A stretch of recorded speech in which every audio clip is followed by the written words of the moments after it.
So I'm going to discuss the holy trinity of wokedom. So the first question is, what is woke? Have you got a definition for woke? Uh, Top of your head, nice and simple. mine is anti-white, anti-European.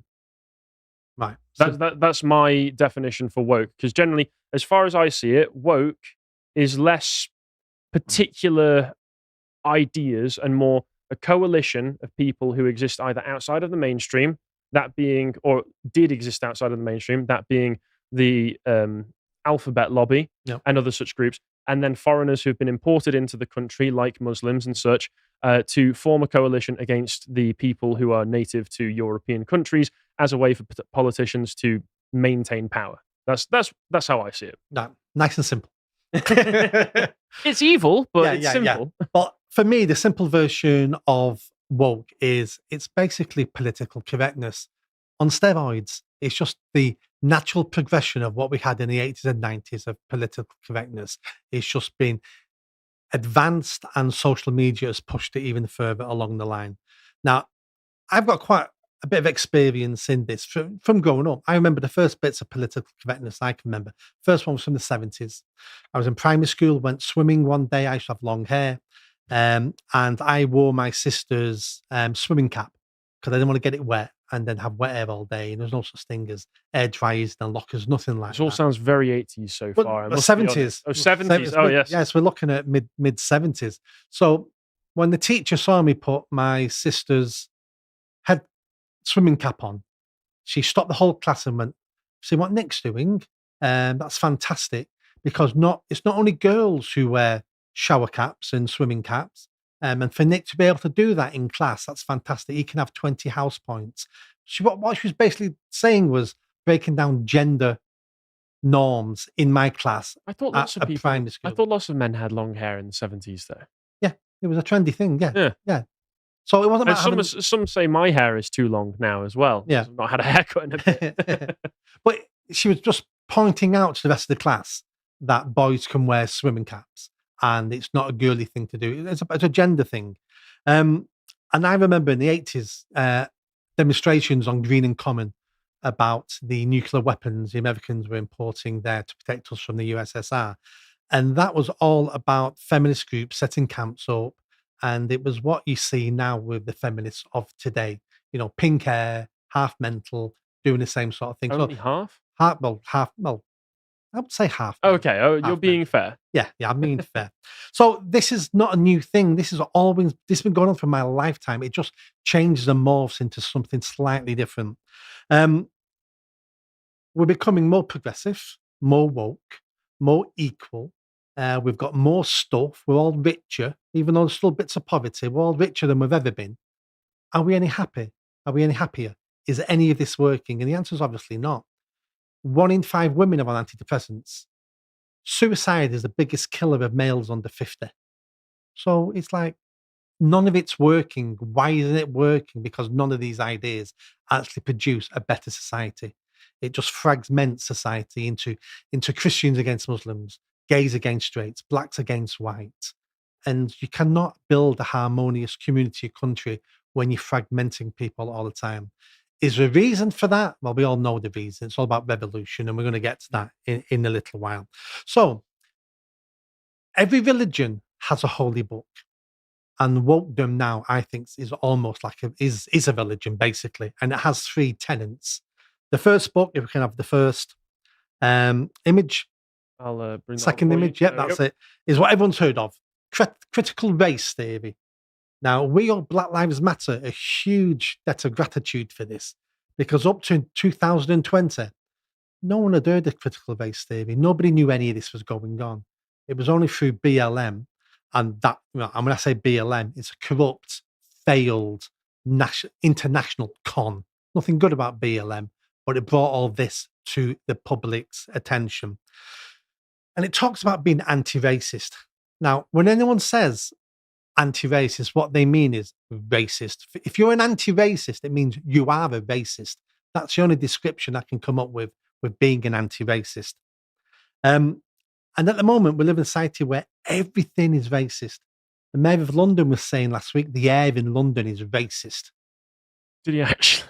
That's what he actually said I mean, was Sadiq Khan has said some very silly things. black and brown people in London are suffering more with polluted air than white people in London Okay. because the dirty air only goes in the mouths of black and brown people, and the clean air saves itself until a white person is walking past and it shoots in their mouth. And Okay, I can imagine what that's about, which is that the areas in which, because these people, they come into the country and they form ethnic enclaves, Yeah. especially when they come in the numbers, and especially in a city like London, which is no longer majority English. So they'll form their ethnic enclaves, and I imagine the areas that they live in are more polluted than areas where the white people live in, which to me, that just sounds like a way for Sadiq Khan to justify extending the ULEZ programs, which everybody hates. Yeah.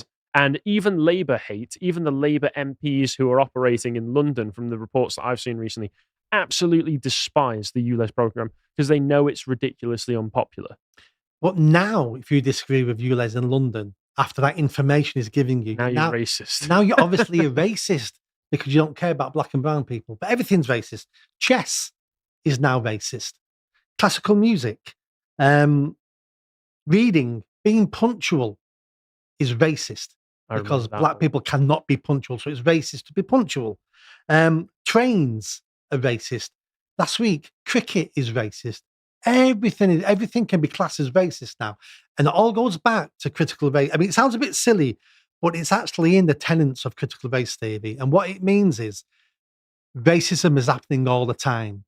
So it's not, the question is, did racism happen? That's not the question. The question is, where and how did racism manifest itself in that situation? Because racism is everywhere.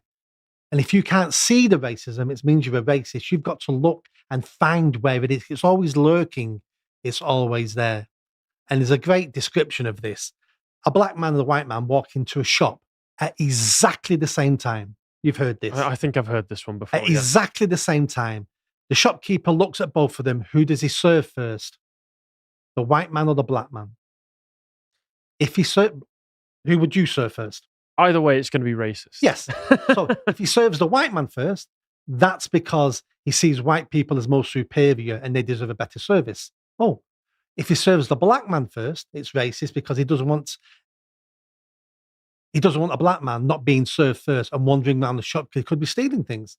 Yeah, So, I was trying to remember what the stupid reason for it being, if you choose the black guy first, why that one's racist. Yeah. Because that was the most ridiculous to me when I heard this. But it explains critical race theory perfectly, as in racism happening every minute of every day, and you've got to find out where it is. And if you can't see it, you're part of the problem, and you are the racist. Well, the interesting thing for me in that scenario that's established is no matter, like you say, no matter the decision that is made, it's not that you are the racist because it will be applied differently to the type of person who the question is directed at.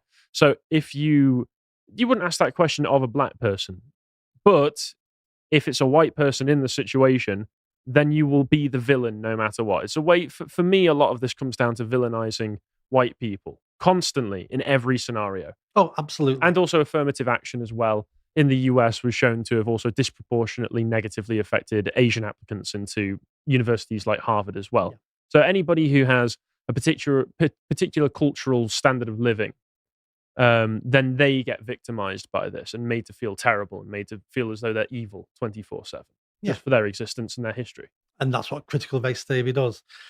My last point on this is if you deny you're a racist, because all white people are racist, they just don't know they're racist. There's different levels of racism in every white person, according to critical race theory.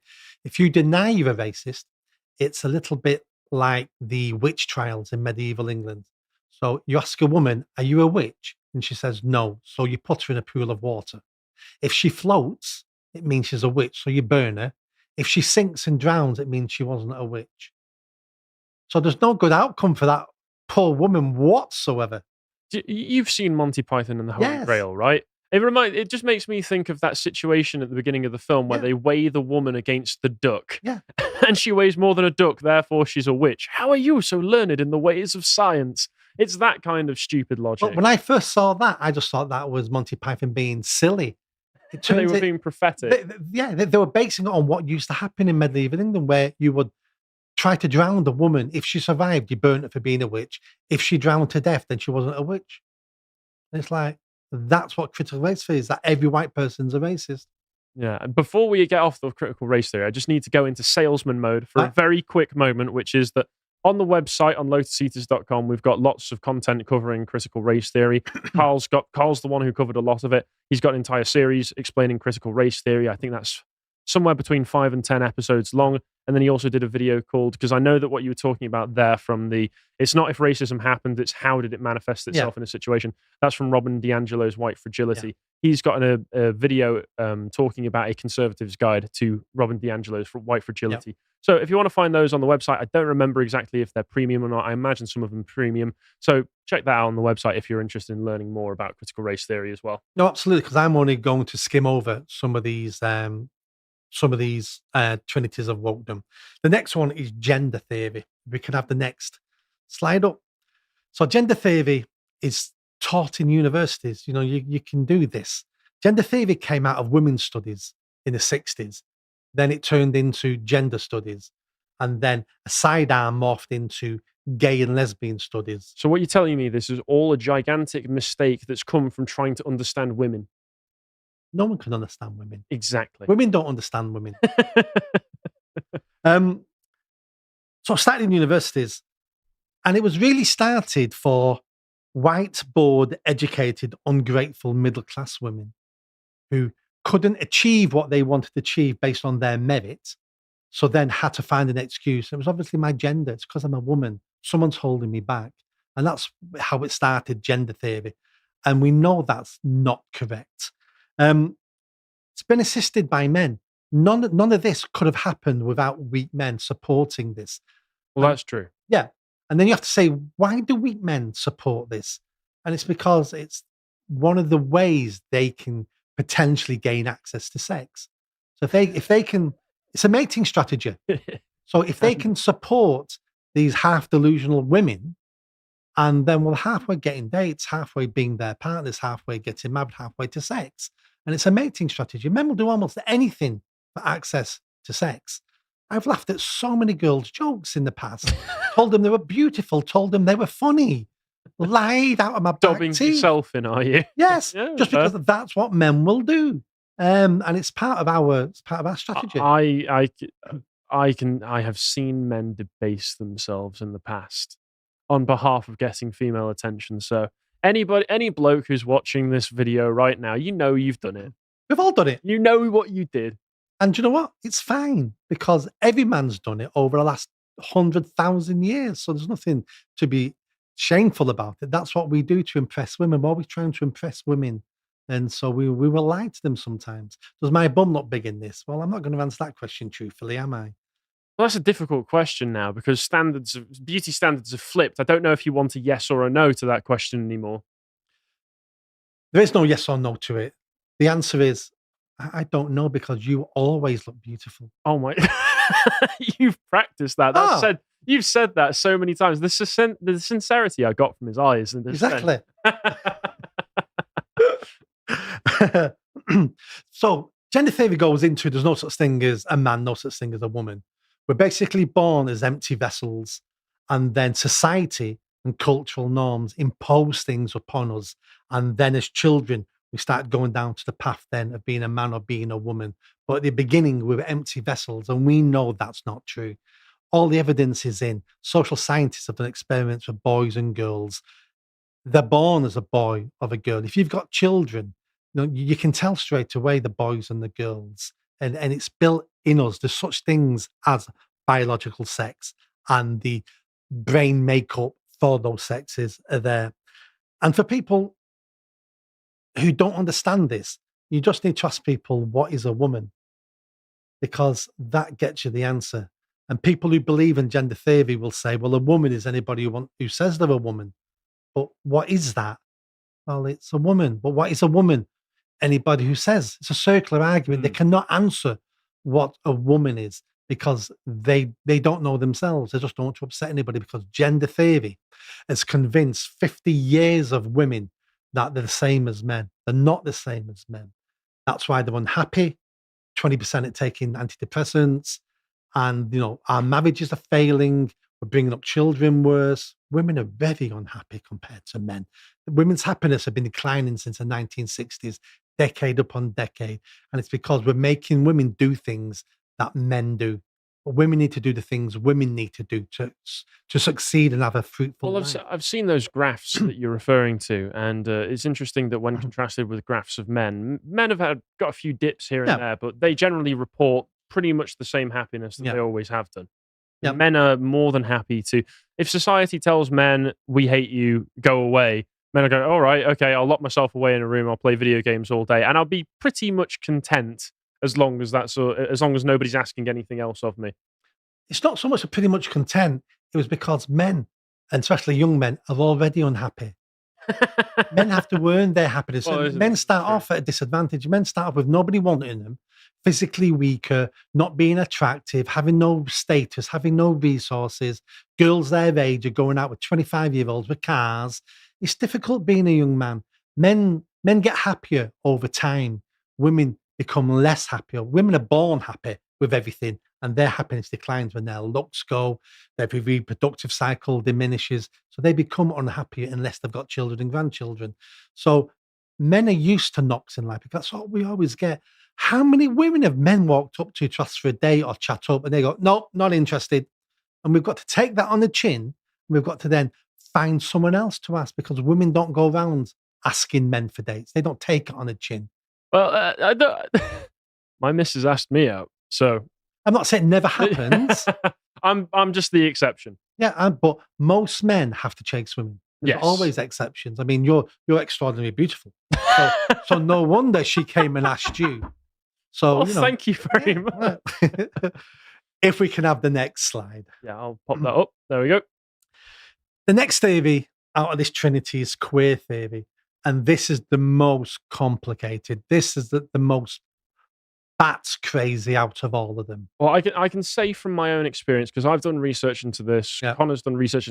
Connor has read that 900-page, however so long book by Right. Simone de Beauvoir, and has read some of the founding texts of queer theory that come from people like Gail Rubin and Judith Butler. A lot of it, the purpose of the queer theory is to make no sense in the first place, because that's the whole thing. It's supposed to be taking the rules that society is operating by and tears them up. That's the whole point of it in the first place. Exactly. So I'm glad you said that because it's part of the postmodern creations we had from the 60s. The people who talk about queer theory don't understand queer theory, and they only talk about it because it makes them sound intelligent because nobody else understands it either. It's about taking all the social norms, everything we believe is fact, and saying, no, it's not. These things aren't true. Though, pardon me, these things are only true because you think they're true. But but when you look at it through a postmodern lens, they're not true. It destroys everything. And one of the biggest things, it's about breaking down barriers. And one of those barriers is the barrier between adults and children. We treat children differently to adults. We always have done. Hopefully, we always will do. Queer theory says there is no barriers between children and adults. They're the same. They're just smaller versions. That's why we're now looking at. Oh, you've heard of the frame maps. Mine have attracted. It's a disgusting term. So, if people don't know what maps is a new word for pedos. So we can't use the word pedo anymore because it's offensive to the pedos. So we have to use MAP. So it stands for minor attracted persons.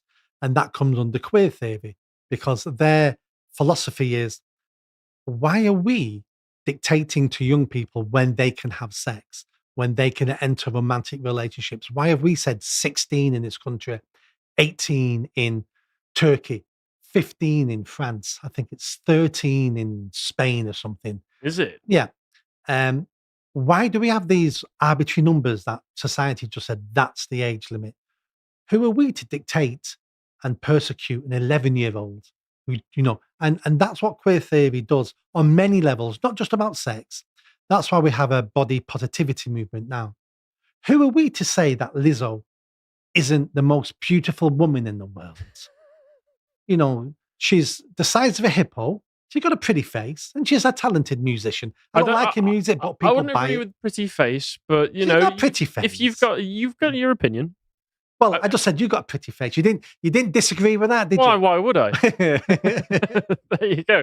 No, you are right. She's relatively musically talented in terms of the instruments she can play. As disgraceful as it was, she got the opportunity to play. Was it? The glass flute. Yeah, the glass flute. Was that John Adams, one of the founding fathers, I believe?